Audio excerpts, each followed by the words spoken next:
Hi friends! Welcome to my channel Susmitha Rajayala. అందరూ ఎలాగ ఉన్నారో నేనైతే చాలా బాగున్నా. మీ అందరూ కూడా హెల్తీగా, హ్యాపీగా ఉండాలని మనస్ఫూర్తిగా కోరుకుంటున్నాను. నా వీడియోస్ కనుక మీరు ఫస్ట్ టైం చూస్తుంటే కనుక లైక్ చేయండి, షేర్ చేయండి, సబ్స్క్రైబ్ చేయండి. అలానే బెల్ ఐకాన్ మీద ప్రెస్ చేస్తే నా కొత్త వీడియో నోటిఫికేషన్స్ మీకొచ్చేస్తాయి. సో, ఇదొచ్చేసి మార్నింగ్ 6కి ఈరోజు మా హస్బెండ్‌కి క్యారేజ్ ప్రిపేర్ చేయాలి కాబట్టి ఇంత మార్నింగ్ లేచాను. బయట చూస్తే క్లైమేట్ చాలా చల్లగా ఉంది. మాకు ఒక 2 డేస్ నుంచి బాగా రెయిన్ అయితే పడుతూనే ఉంది. క్లైమేట్ ఇంత చల్లగా ఉన్నప్పుడు ఇంత మార్నింగ్ లేవాలంటే చాలా ఇబ్బందిగా ఉంటుంది. కానీ ఏం చేస్తాం, క్యారేజ్ ప్రిపేర్ చేయాలి కాబట్టి మార్నింగ్ లేచాను. ఇక్కడొచ్చేసి నేను లేవడమే బ్రేక్‌ఫాస్ట్ కోసం అని చెప్పి ఫ్రీజర్‌లో ఉన్న ఇడ్లీ బ్యాటర్ తీసి బయట పెట్టాను. ఇడ్లీ అయితే ఇద్దరికి పెట్టేసుకున్నామనమాట. తను 4 తింటారు. నేనొచ్చేసి 3 తింటాను. సో, అది సరిపోతుంది మాకు ఇడ్లీ అయితే. ఇది నా వర్కింగ్ డేస్ కాబట్టి నేను కూడా డ్యూటీలో ఉంటాను కాబట్టి ఇట్లా ఇడ్లీయే ప్రిపేర్ చేసుకుంటాము. ఫాస్ట్‌గా అయిపోతుంది కదా అని చెప్పి. ఇక్కడొచ్చేసి రైస్ కోసం అని చెప్పి బాగా వాష్ చేసి వాటర్‌లో అయితే సోక్ చేసి పెట్టాను. ఇడ్లీ అయితే ప్రిపేర్ చేసేసుకున్నాను. చాలా సాఫ్ట్‌గా వస్తాయన్నమాట. మీకు లాస్ట్ వీడియోలో చూపించాను కదా! కంటిన్యూయస్‌గా 3, 4 డేస్‌కి సరిపోయేంత బ్యాటర్ అయితే ప్రిపేర్ చేసుకొని పెట్టుకుంటానని. అట్లా ఆ బ్యాటర్‌తోనే చేసుకున్నాననమాట. తనైతే ఇడ్లీ అంత లైక్ చేసి తినరనమాట. కాకపోతే ఇట్లా కొంచెం ఘీ ఏదన్నా వేసిచ్చామంటే తింటారు. అందుకని చెప్పి నేను ఘీ అయితే కొంచెం వేసేసాను. కాంబినేషన్ నేను ఈరోజు చట్నీ అయితే ఏం చేయలేదు. అంత టైం లేదు కాబట్టి కొంచెం మామిడికాయ పచ్చడి ఉంటే దాంతో తినేసాము. తను టిఫిన్ చేసే లోపల కాఫీ పెట్టేద్దామని చెప్పి పాలైతే తీసుకొచ్చేసి కాఫీ అయితే పెట్టేస్తున్నా అనమాట. సో, మీకు చెప్పాను కదా! ముందు కాఫీ పౌడరు, షుగరు, కొంచెం వాటర్ పోసి ఇలా క్రీమ్‌గా స్టిర్ చేసుకుంటానని. అట్లా స్టిర్ చేసుకున్న తర్వాత నెక్స్ట్ వచ్చేసి ఇక్కడ కొంచెం మిల్క్ యాడ్ చేసుకొని ఒకసారి కలుపుకుంటే కాఫీ ప్రిపేర్ అయిపోతుంది. ఇది నార్మల్‌గా ప్రిపేర్ చేసుకునే కాఫీ కంటే కొంచెం క్రీమీ టెక్స్చర్‌లో ఉంటది కాబట్టి మేము ఎక్కువ ఇదే ప్రిఫర్ చేస్తాం ఇట్లా తాగడానికి. సో, మార్నింగ్ లేవగానే కాఫీ తాగకపోతే మైండ్ రిఫ్రెష్ అవ్వదు నాకు. సో, మార్నింగ్ అయితే కాఫీ తాగేస్తాను. కాఫీ తాగిన తర్వాత కొంచెం మిల్క్ అయితే ఉండిపోయాయి. అవి కర్డ్ కోసం అయితే పక్కన పెట్టేసుకున్నాననమాట.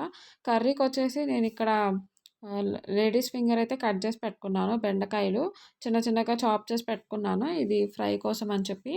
బాగా వాష్ చేసి, తుడిచి, కట్ చేసి అయితే ఒక 15 మినిట్స్ వరకు డ్రై చేసుకున్నాను నేను. నెక్స్ట్ ఫ్రైకి కావాల్సిన దానికి ఒక పెద్ద ఆనియన్ అయితే చిన్నగా చాప్ చేసి పెట్టుకున్నాను. ఒక టమాటో ఫైన్‌గా చాప్ చేసుకున్నాను. ఒక మిర్చి, గార్లిక్ ఇంకా కరివేపాకనమాట. Tomato max వేసుకోము ఫ్రైలో. కాకపోతే ఈరోజు క్యారేజ్ అంత డ్రైగా ఉంటే రైస్‌లో కలుపుకోవడానికి అవ్వదని చెప్పి ఒక టొమాటో అయితే వేస్తున్నాను. కర్రీ ప్రిపరేషన్ కోసం పాన్ అయితే పెట్టేసుకున్నాను. అది కొంచెం హీట్ అయిందా లేదా అని చూసి లైట్‌గా ఆయిల్ అయితే వేసుకున్నాను. ఎక్కువ వేసుకోలేదు. ఎందుకంటే ఆల్రెడీ మనకి బెండకాయలో కొంచెం మాయిశ్చర్ కంటెంట్ ఉంటది కాబట్టి కుక్ అవ్వడానికి అది సరిపోతుంది. సో, కొంచెమే ఆయిల్ తీసుకున్నాను. ఆయిల్ కొంచెం హీట్ అయిన తర్వాత చాప్ చేసి పెట్టుకున్న ఆనియన్స్ అయితే వేసుకున్నాను. ఆనియన్స్ అనేవి ఆయిల్‌లో బాగా సాట్ చేసుకోవాలి. నేనిక్కడొచ్చేసి హై ఫ్లేమ్ మీద పెట్టి కుక్ చేసుకుంటున్నాను. నాకంత టైం లేదు కాబట్టి ఫాస్ట్‌గా కర్రీ ప్రిపేర్ చేసేయాలన్నట్టు హైలో పెట్టి చేసేసుకుంటున్నాననమాట. అండ్ ఇక్కడొచ్చేసి మనకు ఆనియన్స్‌లో నేను ఎట్లాంటి సాల్ట్ అలాంటిది ఏం వేయలేదు. బికాజ్ ఏంటంటే తర్వాత బెండకాయలు వేసినప్పుడు యాడ్ చేస్తామని చెప్పి ఆనియన్స్ వరకు హైలో పెట్టి అయితే కుక్ చేసేసుకుంటున్నాను. ఇట్లా ఆనియన్స్ కొంచెం గోల్డెన్ బ్రౌన్ కలర్ వచ్చే వరకు కుక్ చేసుకొని మనం ఇందాక తీసుకున్న గార్లిక్ వేసుకోవాలి. అట్లనే గార్లిక్‌తో పాటు కొంచెం కరివేపాకు, తీసుకున్న ఎండుమిర్చి అనమాట. నేనైతే ఒక్కటే తీసుకుంటున్నాను. అంత స్పైసీగా అక్కర్లేదు అనిపించింది. సో, ఒక మిర్చి చాలనిపించి ఒక మిర్చియే తీసుకుంటున్నాను. కొంచెం కరివేపాకు, కొంచెం పోపు వేసుకుంటున్నాను.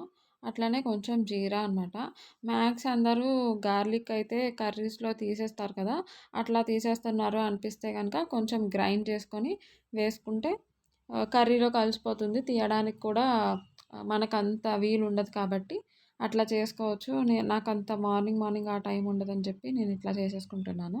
ఇది కొంచెం బాగా ఫ్రై అవ్వనివ్వాలి. ఇవి బాగా ఫ్రై అయితేనే మనకి టేస్ట్ అనేది ఎన్హాన్స్ అవుతదనమాట. నేనైతే ఇక్కడొచ్చేసి హై ఫ్లేమ్ మీద చెప్పాను కదా! హై ఫ్లేమ్ మీద పెట్టి కుక్ చేసుకుంటున్నాను. కాకపోతే అట్లా చేసుకునేటప్పుడు చూస్తూ ఉండాలనమాట. లేకపోతే మరీ ఫ్రై అయిపోతాయి. అండ్ నెక్స్ట్ ఇక్కడొచ్చేసి ఆనియన్స్ కొంచెం ఫ్రై అయ్యాయి కదా! ఇక్కడ కట్ చేసుకున్న నేను బెండకాయలైతే వాటిలో వేసేసుకుంటున్నాననమాట. వీటితో పాటే నేను చాప్ చేసి పెట్టుకున్న టొమాటో గూడా వేసేసుకుంటున్నాను. ఒక టొమాటోనే తీసుకున్నా నేను. ఎందుకంటే నేను టొమాటో వేయకుండా ఒట్టి బెండకాయ ఒక్కటి ఫ్రై చేశానంటే ఆఫ్టర్‌నూన్ లంచ్ టైమ్‌కి అది మరీ డ్రై అయిపోయి రైస్‌లో కలుపుకోవడానికి ఉండదని చెప్పి నేను ఇట్లా ఒక టొమాటోనే వేసుకుంటున్నాను. అండ్ నెక్స్ట్ వచ్చేసి ఇక్కడ కొంచెం సాల్ట్ యాడ్ చేసుకుంటున్నాను. ఫాస్ట్‌గా కుక్ అవ్వడానికని చెప్పి. ఇట్లా వేసుకున్న తర్వాత ఒకసారి కలుపుకోవాలనమాట. అండ్ ఇక్కడొచ్చేసి మనం లిడ్ పెట్టాల్సిన అవసరం లేదు. ఎట్లనో మనం ఫ్రైయే కాబట్టి చేస్తుంది. లో టు హై ఫ్లేమ్‌లో అడ్జస్ట్ చేసుకుంటూ కలుపుకుంటూ ఉండాలి. అండ్ నేను చెప్పాను కదా! ఎట్లాంటి మసాలా కానీ, జింజర్ గార్లిక్ పేస్ట్ కానీ అట్లాంటివి నేను వేయట్లేదు. ప్లెయిన్‌గా చేసేస్తున్నాను. ఇలా కొంచెం దగ్గరగా కుక్ అయిన తర్వాత మనకేంటంటే దీంట్లో స్లైమ్‌నెస్ ఉంటది. అది హైలో పెట్టుకొని కుక్ చేసుకుంటూనే పోతదనమాట. లో ఫ్లేమ్‌లో పెట్టామంటే ఇంకా స్లైమీగా అయిపోతదనమాట. ఇట్లా అయిన తర్వాత కొంచెం పసుపు, చిల్లీ పౌడర్ వేసుకుంటున్నాను. ఎక్కువ వేసుకోవట్లేదు. మనకి బెండకాయల్లో వచ్చేసి fibre content, vitamin c content ఎక్కువుంటది. బ్లడ్ ప్రెషర్‌ని తగ్గిస్తదనమాట. అండ్ దీనికి కాంబినేషన్ వచ్చేసి నేను నిన్న టొమాటో రసం అయితే పెట్టాను. అది ఉంది. సో, ఆ టొమాటో రసంతో ఈ బెండకాయ ఫ్రై అయితే ఇవాళ మా లంచ్ అనమాట. అండ్ చూసారు కదా! ఇది ఇట్లా కొంచెం దగ్గరగా అయిపోతుంది. ఇంత ఫ్రై అయితే మాకు చాలు. మరి ఇంకా డీప్ ఫ్రై అయితే అవసరం లేదు. ఇట్లనే తినాలి. ఇంకోటేంటంటే మనకి బెండకాయ వల్ల ప్రెగ్నెంట్ లేడీస్‌కి అంటే హెల్తీ ప్రెగ్నెన్సీకి చాలా యూజ్ అవుతుంది. అండ్ పక్కనొచ్చేసి నేను రైస్ కూడా పెట్టుకున్నాను. రైస్ కూడా కంప్లీట్ అయిపోయింది. టైం అయిపోతుంది. ఫాస్ట్‌గా బాక్స్‌లో అయితే పెట్టేసేయాలి. రైస్ అయితే బాక్స్‌లో పెట్టేసాను. కర్రీ వరకే పెట్టాను. చాలా అంటే చాలా తక్కువ పెట్టాను రైస్. పక్కనొచ్చేసి కర్డ్ రైస్ అయితే కలిపి పెట్టేసాను. కొంచెం పోమోగ్రానైట్ సీడ్స్ వేసి. స్నాక్స్‌కొచ్చేసి కొంచెం పోమోగ్రానైట్ సీడ్స్, మిక్స్చర్ అట్లనే ఒక స్వీట్ అనమాట. అండ్ ఒక యాపిల్ పెట్టాను. ఏంటంటే మార్నింగ్ 7 టు ఈవినింగ్ 6 వరకు షిఫ్ట్ అనమాట.